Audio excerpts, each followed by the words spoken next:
Comment est-ce que vous pouvez investir dans la bourse? À partir de combien vous pouvez investir dans la bourse? Je ne sais pas si vous avez vu, mais Aliko Dangote a conçu récemment une nouvelle raffinerie. Et là, en juin, il va ouvrir son capital en bourse. Tout comme des personnes sont intéressées à mettre de l'argent dans le projet de Naomi, dans le projet de Tonton Tanti, etc. Vous pouvez aussi mettre de l'argent dans des sociétés qui performent déjà. Donc je vous invite d'accueillir avec le maximum de bruit Philippe Simon, s'il vous plaît. La régie me dit que c'est pas un contraire.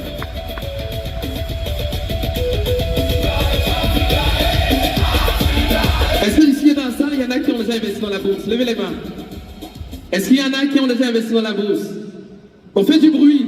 Ceux qui ont déjà investi dans la bourse, du bruit. Félicitations à vous. Et ceux qui ne l'ont pas encore fait et qui veulent connaître comment ça marche, faites du bruit. Faites du bruit à la hauteur de votre besoin de connaître. Yes! Rise!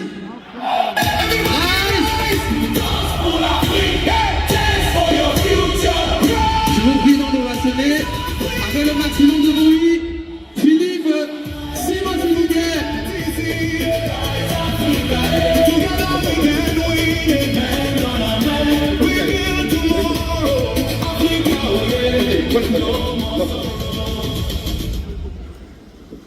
Je pointe tout.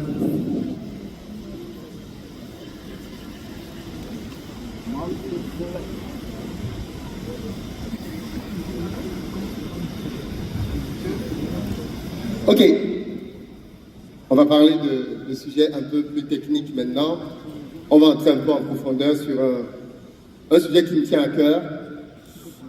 On va parler d'enrichissement et de quelque chose que je regrette énormément. Je regrette énormément d'avoir découvert l'investissement boursier très tardivement. Je vais vous donner une statistique. Aux États-Unis, à peu près 60% des foyers, vous m'entendez bien au fond? Ok. À peu près 60% des foyers investissent en bourse. 60%. C'est énorme. Ça veut dire que vous prenez 10 maisons aux États-Unis, 6 investissent en bourse. En France, ce chiffre s'effondre à 15%. Je pense que nous, on a pris les habitudes de l'ancien colonisateur.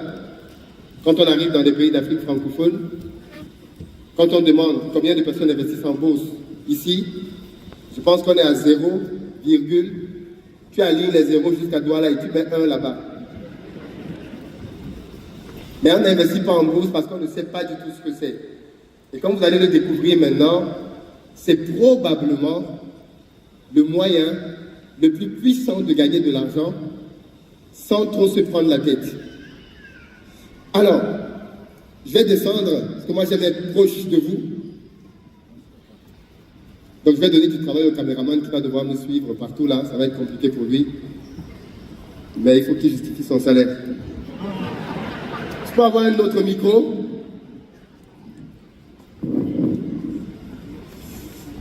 Je ne vais pas poser la question. J'ai une question pour vous, hein, c'est une question. Quel est le rôle de l'argent? Alors, je ne vais pas poser la question aux gens qui sont devant pour ne pas les embarrasser. On va aller au fond. Christelle, modératrice, ça va? On peut applaudir pour Christelle, elle vient des Pays-Bas. Et il y a des gens à Douala qui te disent que c'est loin. Yaoundé, c'est loin. Christelle, quel est le rôle de l'argent?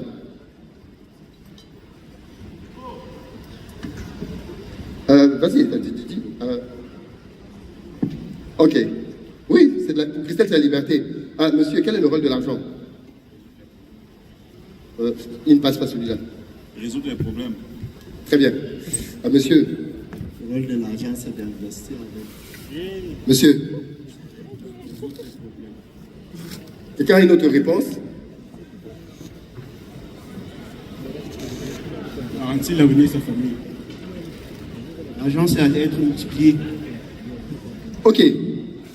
Non, on ne va pas prendre toute la classe. C'est comment? Vous savez, fondamentalement, la définition que les gens ont par rapport au rôle de l'argent, il y a trois définitions par rapport à l'argent. Trois rôles, globalement. La première définition, c'est la définition la plus commune. Et c'est celle que j'appelle la définition des pauvres avec l'argent. Les pauvres pensent que... Alors, quand je parle de pauvre ici, je parle de pauvreté en termes d'état d'esprit. Parce que tu peux avoir beaucoup d'argent, mais tu es pauvre en réalité. C'est juste une question de temps. Ça va finir. Tout comme tu peux ne rien avoir maintenant, mais ce n'est qu'une question de temps où tu deviendras riche. C'est pour ça que quand je vois quelqu'un, je peux savoir si lui c'est quelqu'un qui deviendra riche ou si c'est quelqu'un qui finira pauvre. Parce que le rapport qu'il a à l'argent démontre si c'est quelqu'un qui va en avoir de plus en plus ou qui va en avoir de moins en moins. Alors, les pauvres pensent que l'argent a pour but de payer les charges. C'est le mental des pauvres. Ils pensent que l'argent, ça a pour but de payer des charges. Voilà pourquoi, même quand vous avez un pauvre en entretien, il indexe son salaire par rapport à ses charges. Il a calculé déjà dans sa tête, je dois payer le loyer, je dois payer l'électricité, je dois payer le transport. Et quand il vient en entretien, il te dit qu'il veut 200 000. Même si tu lui demandes de balayer, il te dit qu'il veut 200 000. C'est-à-dire qu'il ne lie pas son salaire à la valeur qu'il apporte. Il lie son salaire à ses charges. C'est la grande majorité des gens qui font comme ça. Deuxième catégorie, la mentalité la plus dangereuse, c'est la mentalité de la classe moyenne. La classe moyenne, ce sont des gens qui pensent que l'argent a pour but de bien vivre. En passant, c'est la classe pauvre qui pense que l'argent, c'est pour régler les problèmes. Ok? La classe moyenne pense que l'argent a pour but de bien vivre. Voilà pourquoi quand quelqu'un a une mentalité de classe moyenne, qu'est-ce qu'il essaye de faire avec l'argent? Il essaye de se faire plaisir.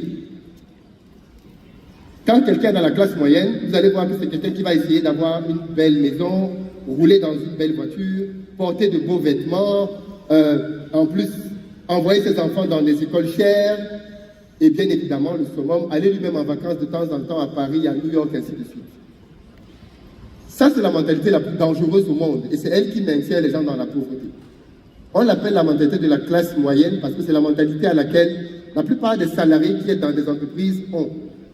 La plupart des gens qui sont à des postes élevés, c'est comme ça qu'ils sont. Et c'est pour ça que vous allez voir que beaucoup de gens dans la vie, et c'est peut-être le cas dans vos familles, parlent de leur période où ils avaient de l'argent toujours au passé. On a tout ça dans nos familles, non? C'est peut-être ton oncle, ta tante, ton père, ta mère, qui te dit toujours qu'avant, j'avais l'argent. Le avant là ne reviendra jamais. Parce que cette mentalité-là t'épuise financièrement au fil du temps. Et puis on a la mentalité des riches. Et la mentalité des riches par rapport à l'argent dit que les riches savent que le but principal de l'argent, c'est d'être multiplié. Les riches savent ça. Voilà pourquoi quand un riche a 10 000 francs, 100 000 francs, 1 million ou même 20 millions, la première question qu'il se pose, c'est comment je multiplie cet argent? Le pauvre se demande, qu'est-ce que je peux payer comme charge? La classe moyenne se demande, comment je peux me faire plaisir? Est-ce que vous êtes avec moi? Est-ce que jusque-là c'est clair? D'accord. À la suite de ça, quand vous avez donc compris qu'il y a trois mentalités, la question après qu'on peut se poser, alors, ouais.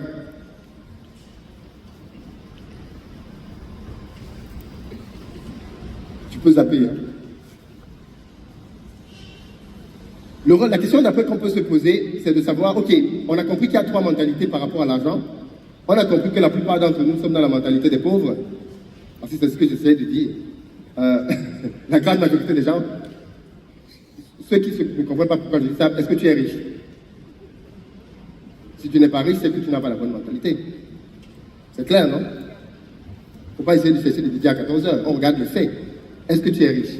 Et quand je parle de riche, je ne parle pas du fait que tu as un salaire de 1 million ou 2. Ce n'est pas une question du montant de ton salaire. C'est une question de la mécanique financière que tu as établie dans ta vie. Qui fait que année après année, est-ce que tu bâtis un patrimoine qui augmente? Ou alors année après année, tu augmentes le salaire. Et si ton patron se tousse fort, parce que le patron peut décider du jour au lendemain que c'est fini, hein, tu n'as plus rien. Et donc c'est très important de comprendre comment on s'enrichit. En réalité, il y a trois moyens pour devenir riche dans le monde. Trois. Pas plus. Ok? Trois. et le salariat n'en fait pas partie. C'est-à-dire que si vous prenez les 1000 hommes les plus riches du Cameroun, il n'y a aucun salarié dedans. Vous savez ça au moins. Vous prenez même le PDG d'Orange, de L, de tout ce que vous voulez. Vous prenez les 1000 hommes les plus riches du Cameroun, aucun salarié dedans. Je sais que certains vont dire, je veux quand même la place du PDG d'Orange. Si je peux avoir son salaire, ce serait quand même bien comme salarié. Oui, je comprends, il n'y a pas de problème. Mais n'oubliez pas, pourquoi je vous dis ça? Parce que c'est une mécanique très dangereuse. Et je vais prendre 2 exemples. Et je prends souvent l'exemple de mon père, qui est d'ailleurs dans la salle aujourd'hui. Mon père et moi, on peut l'applaudir. Les anciens le connaissent. Papa, tu peux te lever?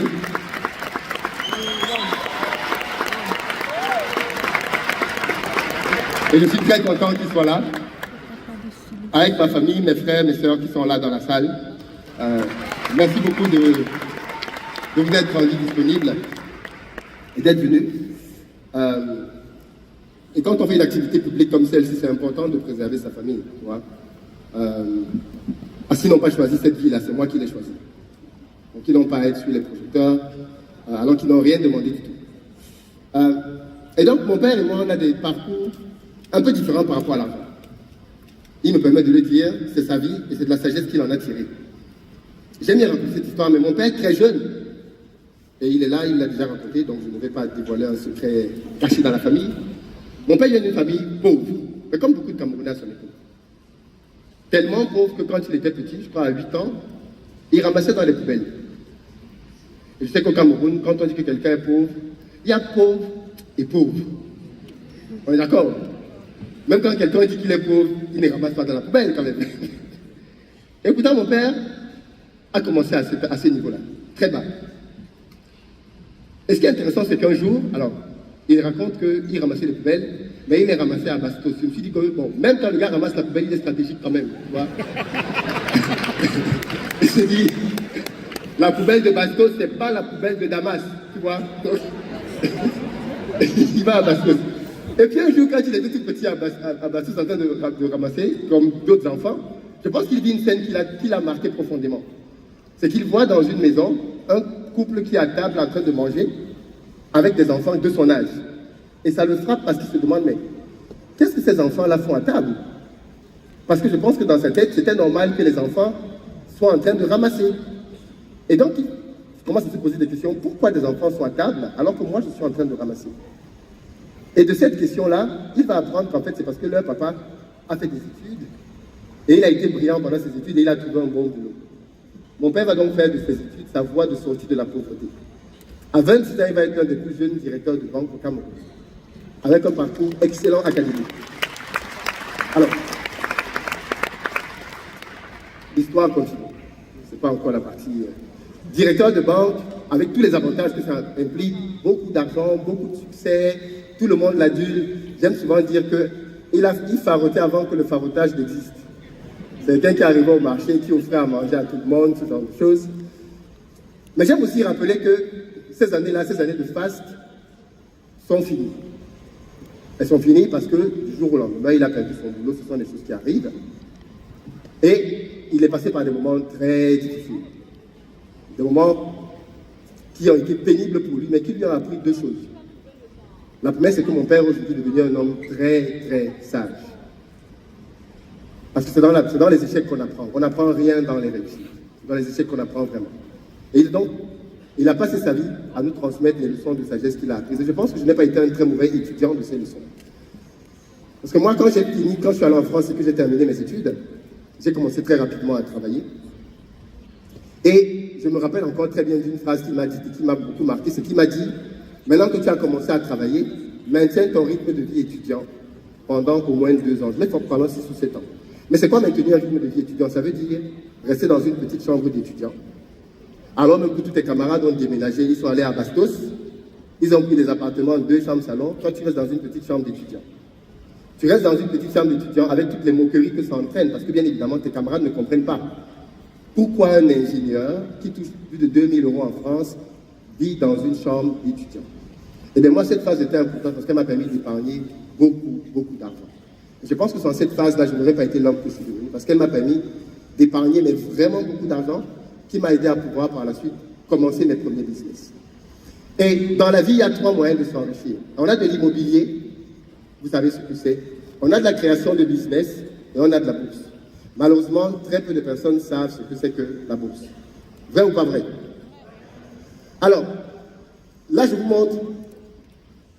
Si tu peux avancer. OK. Oui, alors.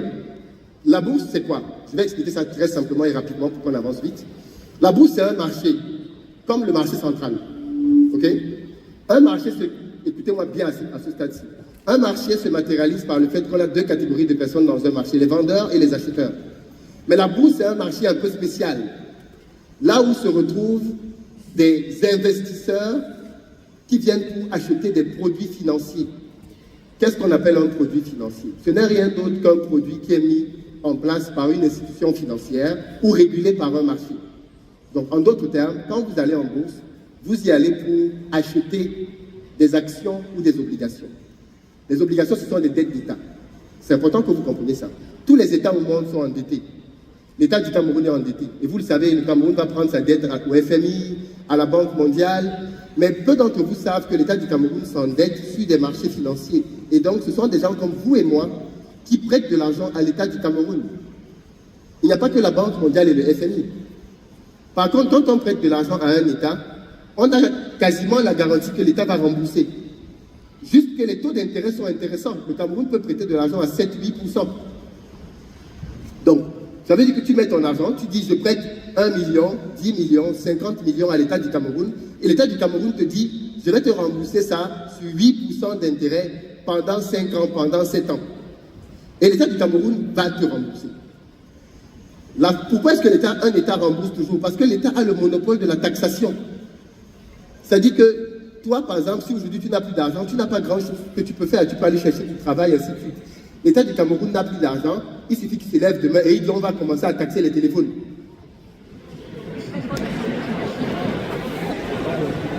C'est tout. Il peut même décider demain que bon, on va commencer à taxer les taximens. Non, on double. Il a le monopole de la taxation. Et ça fait donc que l'État ne peut pas faire faillite.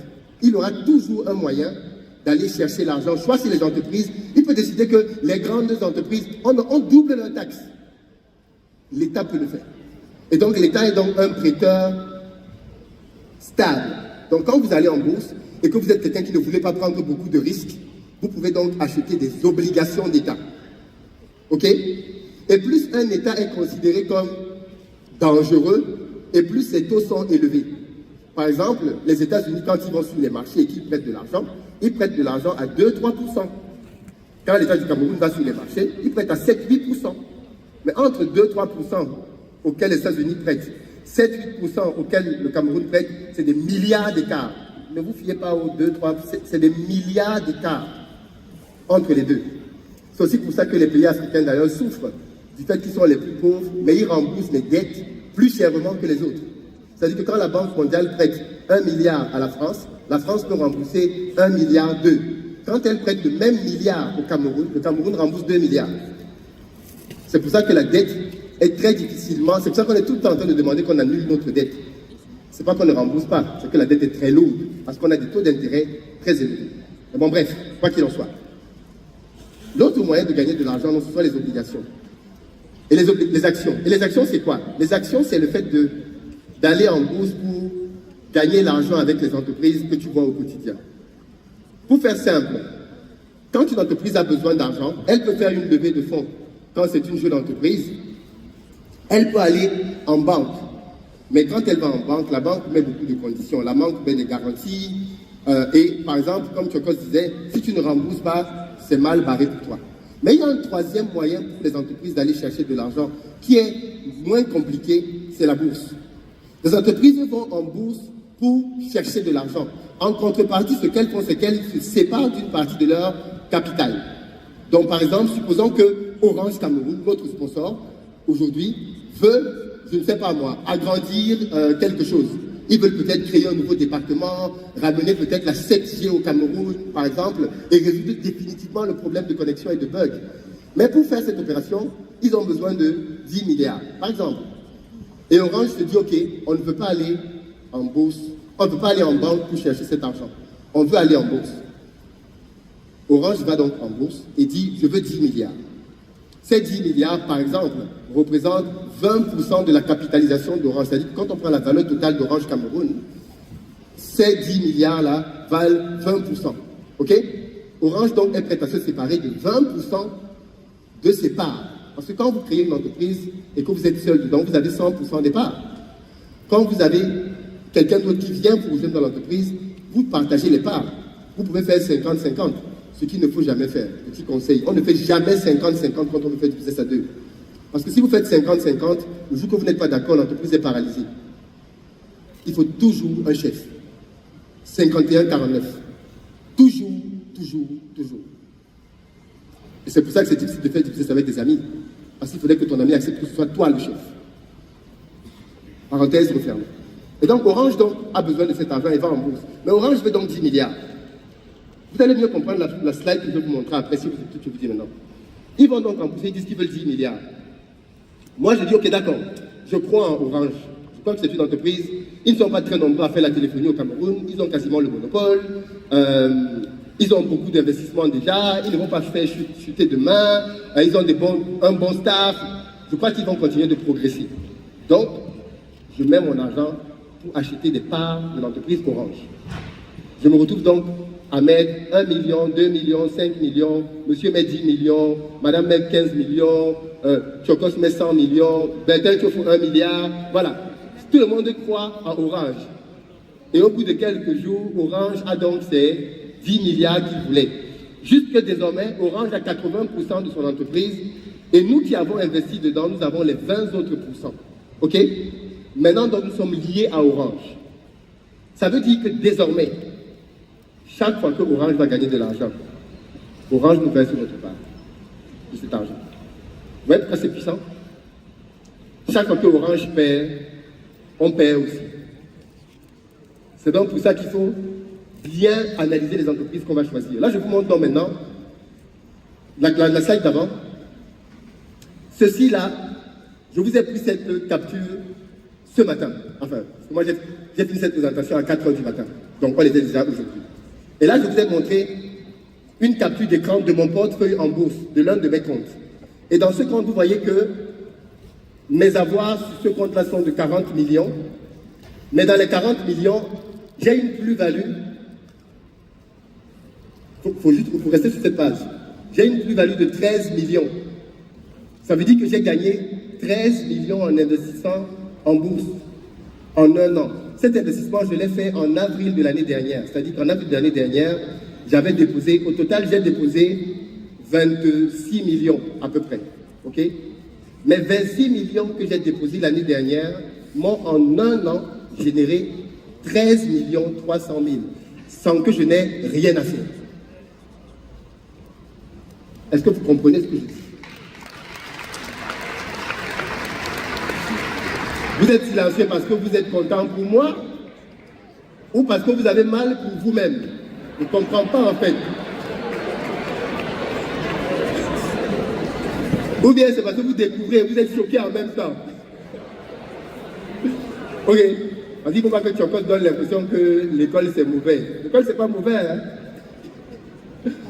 On avance. Ok. Et donc là j'ai caché à gauche bien évidemment, qui est fou. Là à gauche, vous avez la liste des entreprises dans lesquelles j'ai investi. Ok? Je vais vous montrer un peu comment ça marche. Donc j'ai investi et j'ai acheté des actions. Donc la première entreprise, vous avez la quantité totale 700. J'ai acheté 700 actions de cette entreprise. La deuxième, j'en ai acheté 250, 400, 300, ainsi de suite. Okay? Donc là, j'ai investi dans une dizaine d'entreprises, mais 26 millions. Et quantité en cours, c'est-à-dire, est-ce qu'en ce moment, je suis en train de faire un achat ou une vente? Non, c'est zéro. Quantité disponible, donc, vous les avez encore, puisqu'il n'y a pas de mouvement en ce moment. Le CMP, c'est le coût moyen auquel j'ai acheté des actions. C'est-à-dire que je n'ai pas mis 26 millions d'un seul trait. OK? Le premier investissement, j'ai mis 16 millions. Et j'ai mis 16 millions en avril 2025. Et en novembre 2025, parce que les 16 millions avaient déjà généré à peu près 6 millions, ça m'a donné le coup, j'ai pris confiance, j'ai rajouté 10 millions. OK? C'est pour ça que je suis arrivé à 26 millions. Mais en réinvestissant donc en novembre, j'ai repris certaines actions sur lesquelles j'avais déjà investi au préalable et j'ai pris de nouvelles actions en plus. Et donc, c'est ce qui m'a amené à ce portefeuille. Maintenant, regardez bien comment on gagne de l'argent en bourse, pour que vous compreniez bien le mécanisme. Quand j'ai acheté, je vais monter pour que ce soit plus clair. Quand j'ai acheté, je suis désolé pour ceux qui sont derrière, mais quand j'ai acheté ici, ok, on était à